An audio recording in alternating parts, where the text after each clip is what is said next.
Hello everyone. सो 71st BPSC के अब आपके सिर्फ 45 डेज बाकी हैं और ये 45 डेज में आपको प्रॉपरली स्ट्रेटजी के साथ में पढ़ाई करनी है सो दैट आप प्रीलिम्स अच्छे मार्जिन से क्लियर कर सकें। उसके कंटेक्स्ट में बहुत सारे स्टूडेंट्स का डाउट था कि क्या क्या मिस्टेक हमें अवॉइड करनी है। देखिए, ऑलमोस्ट एवरी स्टूडेंट नो कि क्या करना है, पढ़ाई करनी है, रिवीजन करना है, बट फिर भी ना चाहते हुए भी कुछ गलतियां एज ए स्टूडेंट आप कमिट करते हो। तो इस वीडियो में मैं सिर्फ उन उन इश्यूज की बात करने वाला हूं जो आपको नहीं करना है। Please watch it carefully. सबसे पहला कि प्रायोरिटी आप सब्जेक्ट को नहीं दे रहे हो। देखिए, फॉर एग्जाम्पल यूजुअली हम बोलते हैं कि प्रीलिम्स के लिए आपको इन सब्जेक्ट के ऊपर खास प्रायोरिटी देनी है: history, science and current affairs. ये 3 सब्जेक्ट हैं, ये आपके प्रायोरिटी सब्जेक्ट हैं। अब अगर आप लेट्स से इकोनॉमी है, इकोनॉमी को आप हिस्ट्री के बराबर वेटेज दोगे तो गलती है वो। क्यों गलती है? क्योंकि इकोनॉमी के उतने क्वेश्चन नहीं है जितने हिस्ट्री के। तो सब्जेक्ट वाइज प्रायोरिटी दो। ये प्रायोरिटी आपके रिवीजन में दिखनी चाहिए। क्यों बोल रहा हूँ? देखिए, अभी लगभग 45 दिन हैं। अभी अगर आप नया पढ़ते जाओगे तो जो आपने पहले पढ़ा है उसके लिए रिवीजन के लिए टाइम नहीं होगा। Please understand one thing. Static part में अब लॉक कर दो। लॉक करने का मतलब क्या है कि अब मेरे को नया नहीं पढ़ना है स्टैटिक पार्ट में। इट्स ओके, जो छूट गया है, जो बच गया है, उसको रहने दो। क्यों? क्योंकि अगर आप अभी लॉक नहीं करोगे तो आप रिवाइज कब करोगे, और रिवाइज नहीं करोगे तो आई कैन अश्योर यू आप एग्जाम में कंफ्यूज होगे और प्रीलिम्स क्लियर नहीं कर पाओगे। हार्श बात है लेकिन ये सच है। Please understand this thing. बहुत सारे स्टूडेंट्स का डाउट आता है कि सर हम भूल जाते हैं।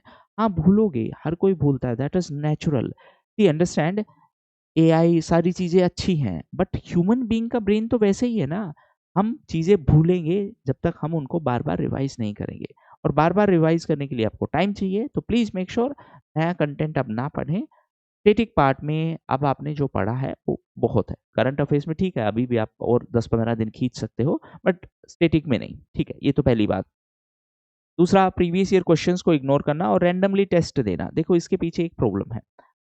बहुत सारे बच्चे ये सोचते हैं, देखिए टेस्ट देने का भी एक प्रोसेस है। 2 टाइप के स्टूडेंट होते हैं। एक वो होंगे जो टेस्ट का आंसर जो बुकलेट आता है उसको लेंगे, उसको पढ़ेंगे। अब देखिए, टेस्ट देने का ये इंटेंशन नहीं होता है। टेस्ट का मेन ऑब्जेक्टिव है ए, आपको एग्जाम लाइक सिनारियो के लिए प्रिपेयर करना। बी, जो क्वेश्चन आपको नहीं आते हैं उसको आप कैसे अटेम्प्ट करोगे, मतलब एलिमिनेशन कैसे करोगे, नेगेटिव मार्किंग से कैसे बचोगे। टेस्ट का ये ऑब्जेक्टिव है। टेस्ट का ऑब्जेक्टिव आपको नॉलेज नहीं देना है, वो सेकेंडरी ऑब्जेक्टिव हो सकता है। प्राइमरी ऑब्जेक्टिव वो नहीं होना चाहिए, क्योंकि ऑलरेडी नॉलेज बेस बनाने के लिए आपके पास स्टैंडर्ड बुक्स हैं। अब टेस्ट से आप वो नॉलेज गैप ज़रूर फ़िल कर सकते हो। नॉलेज गैप फ़िल करने का मतलब क्या है? मान लेते हैं मैंने 5 चीज़ें पढ़ी प्रेज़िडेंट के बारे में, तो टेस्ट में मेरे को 6 चीज़ मिल गई, 6 कोई इन्फॉर्मेशन मिल गई। अब आप करेंगे क्या? ये 6th इन्फॉर्मेशन आप अपने स्टैंडर्ड शोज़ में जहाँ पे आपने 5 चीज़ें पढ़ी है वहीं पे ऐड करेंगे। सो दैट नेक्स्ट टाइम जब आप रिवाइज़ करें तो आप वो 6 की 6 एक साथ रिवाइज़ करें। This is how you need to utilize test. Randomly सिर्फ टेस्ट का जो सॉल्यूशन है पढ़ के उससे कुछ नहीं होने वाला। प्लीज अंडरस्टैंड, आपका ब्रेन का कैपेसिटी लिमिटेड है। आपका मतलब हम सब के ब्रेन का कैपेसिटी लिमिटेड है, तो रैंडम है वो टेस्ट नहीं देंगे। दूसरी बात, अब आपके पास टेस्ट देना है भी है, अगर आपको टेस्ट देना भी है तो ऑफलाइन दीजिए और 12 से 2 के बीच में दीजिए। ठीक है? ऑफलाइन ऑफलाइन देने का मतलब क्या है? एग्जाम लाइक एनवायरनमेंट में टेस्ट दीजिए। ऑनलाइन अब देने का सेंस नहीं है। चॉइस आपकी है। देखो, एक सिंपल सी बात है। आप मान लेते हैं आपका इंडियन क्रिकेट टीम में सिलेक्शन हो गया है और एक वर्ल्ड कप का मैच है। आप बोल रहे हो यार बाहर गर्मी है, वर्ल्ड कप का मैच खेलने से पहले प्रैक्टिस करना तो ज़रूरी है। एक काम करता हूँ, मैं वीडियो गेम खेल लेता हूँ, अच्छा खासा प्रैक्टिस हो जाएगा। आप सेम सेम प्रोसेस फॉलो कर रहे हो अपने टेस्ट के लिए भी। Please don't do this. ठीक है? एक है मॉक्स को एनालाइज़ नहीं करना। आपने टेस्ट दिया, जितना टाइम आपने टेस्ट दिया है उससे ज़्यादा टाइम आपको एनालिसिस करने में लगेगा, जो कि लगना भी चाहिए, वो सही है। टेस्ट का मेन काम आपको सिर्फ येस और नो करना नहीं है। एनालाइज़ कि आपने अगर किसी क्वेश्चन में मिस्टेक किया है तो वो क्यों किया? What you were thinking at that time, और नेक्स्ट टाइम से उस मिस्टेक को कैसे अवॉइड करना है। तो अगेन इसमें एक एक सिंपल तरीका ये होता है कि आप मिस्टेक का लिस्ट बनाएँगे, मिस्टेक लिस्ट। कि क्या मैं सेम टॉपिक पे बार-बार मिस्टेक कर रहा हूँ, सेम किसी कॉन्सेप्ट में। और जैसे फॉर एग्ज़ाम्पल मैंने अभी बात की कि 5 पॉइंट आपने पढ़ के रखे हैं, 6 पॉइंट आपको नया मिला। तो सेम जो आपने मिस्टेक की है वो अपना ओरिजिनल सोर्स है, उसी में ऐड ऑन करते जाइए, ठीक है? हाँ, आई नो ये बड़ा बोरिंग टास्क है और आपको बिल्कुल मज़ा नहीं आएगा, बट यही एक तरीका है टेस्ट को यूटिलाइज़ करने का। मेयरली येस नो बुकलेट में आंसर भरने से टेस्ट से आपकी परफॉर्मेंस पे कोई चेंज नहीं होगा, प्लीज अंडरस्टैंड दिस थिंग, ठीक है? और उसके बाद रिवीजन के टाइम पे एक ये अब हम बोल सकते हैं कि हम इंटरनेट की एज में हैं, और इंटरनेट की एज में होता क्या है कि कंटेंट की कमी नहीं है। आपने लेट्स से मैं एक एग्जांपल दे रहा हूँ, आपने हिस्ट्री लेट्स से स्पेक्ट्रम से पढ़ी है। अब नेक्स्ट टाइम जब आप हिस्ट्री रिवाइज कर रहे हो तो आप स्पेक्ट्रम से ना रिवाइज करके किसी रैंडम पीडीएफ से रिवाइज कर रहे हो। आपको लग रहा है कि आपका रिवीजन अच्छा चल रहा है, बट प्लीज अंडरस्टैंड, जब हम सेम शोज को मल्टीपल टाइम देखते हैं, over a period of time एक फोटोग्राफिक मेमोरी बनने लग जाती है। Over a period of time 8 से 10 रिवीजन के बाद में फिर आपके माइंड में एक पिक्चर बन जाएगी कि हाँ, इस पेज में ये इन्फॉर्मेशन लिखी हुई है। फिर आप हॉरिजॉन्टली नहीं पढ़ेंगे, मतलब लाइन बाय लाइन पढ़ने की जरूरत नहीं पड़ेगी। आप सिर्फ हेडिंग देखेंगे, सब आपको याद आ जाएगा। ये कब होगा? जब आप सेम शोज को मल्टीपल टाइम रिवाइज करेंगे। तो प्लीज मेक श्योर ऐसा मत करो कि हर बार रिवीजन के लिए आप उसी सब्जेक्ट के रिवीजन के लिए हर बार आप कुछ नया शोज फॉलो कर रहे हो। डोंट डू दिस है। खास करके पीडीएफ से रिवीजन, मतलब अगेन मैं टेक्नोलॉजी के फेवर में हूँ हमेशा, बट एक चीज मैं रियलाइज किया हूँ, जबकि मैं मैक्सिमम डॉक्यूमेंट है ऑनलाइन पढ़ता हूँ, बट यहाँ पे एक डिफरेंस है, मेरे को एग्जाम नहीं देना है।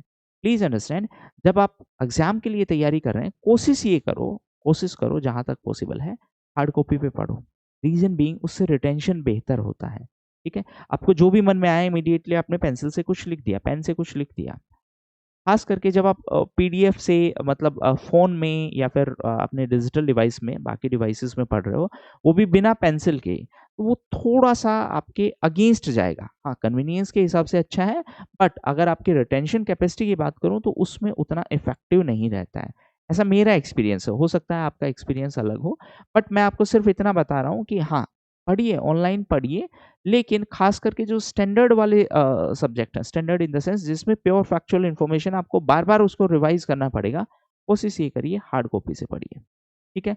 Current affairs, again current affairs पे बहुत सारा केओस है, और ये एक लेसन भी है जो आगे की एग्ज़ाम की तैयारी कर रहे हैं, यानी 70 सेकंड। जो 70 सेकंड की तैयारी कर रहे हैं, एक बार उन लोगों से पूछो, 71st वालों से पूछो कि करंट अफेयर्स के लिए अब वो कितना पैनिक कर रहे हैं। क्यों कर रहे हैं? क्योंकि रेगुलरली आप करंट अफेयर्स कवर नहीं कर रहे हो, और लास्ट में वो आपके पास में इतना बड़ा पहाड़ बन जाता है। और उस पहाड़ में प्रॉब्लम क्या है? उस पहाड़ में इतने सारे और अलग-अलग पहाड़ बन जाएँगे, हर कोई बोलेगा ये वाला सोर्स से कर लेना, सब इसी से आएगा, दूसरा बोलेगा इससे आएगा। इससे आप कन्फ्यूज़ भी हो, पैनिक भी हो, तो प्लीज़ मेक श्योर अपना मंथली कवर अप करते रहो, जो सेकंड 70 सेकंड की तैयारी कर रहे हैं। 71st की तैयारी कर रहे हैं, वो लोग जो भी आपने शोज़ लिया है, डज़ नॉट मैटर कौन-सा शोज़ लिया है, जो भी लिया है, अब उसको रिवाइज़ करना शुरू कर दो, खींचो मत उसको, ठीक है? और लास्ट है, एक-एक शॉर्ट नोट्स बनाना। देखो, अब लास्ट के 45 दिन में आपको एक काम करना है। लेट्स से मैं एक एग्ज़ाम्पल वापस से दे रहा हूँ। लेट्स से आपने अप्रैल का करंट अफेयर्स कवर किया है। अप्रैल के करंट अफेयर्स में बहुत सारी इन्फॉर्मेशन होगी, सारी इन्फॉर्मेशन का नोट्स बनाना पॉसिबल भी नहीं है और करना भी सही नहीं है। लेकिन उस इन्फॉर्मेशन में से कुछ इन्फॉर्मेशन ऐसा है जो आपको लगता है कि आप बार-बार भूल जाते हो। जैसे फॉर एग्ज़ाम्पल, इंडिया का रैंक किस रिपोर्ट में कितना है या किस इंडेक्स में कितना है। ये फैक्चुअल इन्फॉर्मेशन है, आप भूलोगे ही भूलोगे और कन्फ्यूज़ भी होगे। हंगर इंडेक्स में कितना है, ह्यूमन डेवलपमेंट इंडेक्स में कितना है, सस्टेनेबल डेवलपमेंट इंडेक्स में कितना है। एक काम करेंगे, इसको एक पेज पे सारा लिख लेंगे, और एक पेज पे लिखने के बाद में सिर्फ आपको एक छोटा-सा काम करना है, कुछ उसमें हाई-फाई नहीं है। देखिए, प्रॉब्लम क्या होती है कि हम कई बार चीज़ों को अननेसेसरी कॉम्प्लिकेट कर देते हैं। ये है एसडीजी, ये है हंगर इंडेक्स, ये है मल्टी डायमेंशनल पॉवर्टी इंडेक्स, ठीक है? एंड सो ऑन, ठीक? आप क्या करेंगे, इनके सामने एक-एक लाइन में इंडिया का रैंक कौन-सा है, मैं एक रैंडम इन्फॉर्मेशन लिख रहा हूँ। जैसे फॉर एग्ज़ाम्पल, इंडिया पहली बार 99th पोज़ीशन पे आया ग्लोबल इंडेक्स में, ठीक है? टॉप पे कौन है, छोटा-सा लिख लिया, ठीक है? अब यहीं पे एसडीजी इंडिया इंडेक्स है, एसडीजी इंडिया इंडेक्स। हाँ, अब एसडीजी इंडिया इंडेक्स में टॉप पे कौन है, तो आप लिखेंगे उत्तराखंड, केरला। बॉटम पे कौन है, बिहार बॉटम पे है, बिहार का स्कोर कितना है, 57 है। फिर कौन है, झारखंड है। एसडीजी कितने हैं, तो इस तरीके से आपका एक पेज का नोट्स होना चाहिए। हर एक थीम के ऊपर छोटे-छोटे नोट्स बनाओ। इस नोट्स में सिर्फ इतना लिखो जो आप भूल सकते हो। देखो, नोट्स बनाने के पीछे इंटेंशन ये है कि आप इस चीज़ को बार-बार रिवाइज़ कर पाओ। तो इसमें सिर्फ वो इन्फॉर्मेशन लिखो जो आप भूलने वाले हो, मतलब टेंडेंसी ज़्यादा है। तो इसीलिए आपका नोट्स है वो किसी और के लिए काम का नहीं होगा, क्योंकि हो सकता है उनके लिए वो इन्फॉर्मेशन अलग होगी। दूसरी बात, नोट्स को कॉम्प्रिहेंसिव बनाना ये सब अभी काम का नहीं है। आपको ये नोट्स नेक्स्ट जनरेशन को थोड़े देने हैं। आपको सिर्फ अभी एग्ज़ाम तक ये इन्फॉर्मेशन याद रखना है और उसके लिए आपको इस इन्फॉर्मेशन को लिखना है। अब हर एक सब्जेक्ट के लिए आपके पास 5 से 10 पेज मैक्सिमम है ये। 5 से 10 पेज का इन्फॉर्मेशन होना चाहिए, बस। और इसको आप बार-बार रिवाइज़ करेंगे, काम हो जाएगा। बट ये कैसे होगा? जिस-जिस टॉपिक वाइज़ उठाइए, टॉपिक वाइज़, चैप्टर वाइज़, जैसे भी आप बोलना चाहें, टॉपिक वाइज़ उठाइए, उसमें से जो-जो इन्फॉर्मेशन आपको लगता है कि आप भूलने वाले हैं, बस 5 से 10 पेज, उससे ज़्यादा कुछ नहीं, सब्जेक्ट खत्म। उसके बाद जैसे ही आपके एग्ज़ाम के लेट्स से लास्ट 1 महीना बचा है, उसमें आप क्या करेंगे, उसमें आप सेम शोज़, ओरिजिनल शोज़ को नहीं फ़ॉलो करेंगे। फिर आप इन इन पेजेस पर आ जाएँगे। फिर आप रियलाइज़ करेंगे आप पूरे सब्जेक्ट को 2 से 3 घंटे में ख़त्म कर सकते हैं। और ये भी वो वाला इन्फॉर्मेशन है जो आप भूलने का चांस ज़्यादा है। जो नॉर्मल कॉन्सेप्चुअल चीज़ें हैं वो तो ऑलरेडी आप पढ़ चुके हो इतनी बार। ठीक है? तो इसके लिए पैनिक नहीं करना है। ये कुछ इम्पोर्टेंट चीज़ें हैं जो आपको ध्यान में रखनी है। Thank you.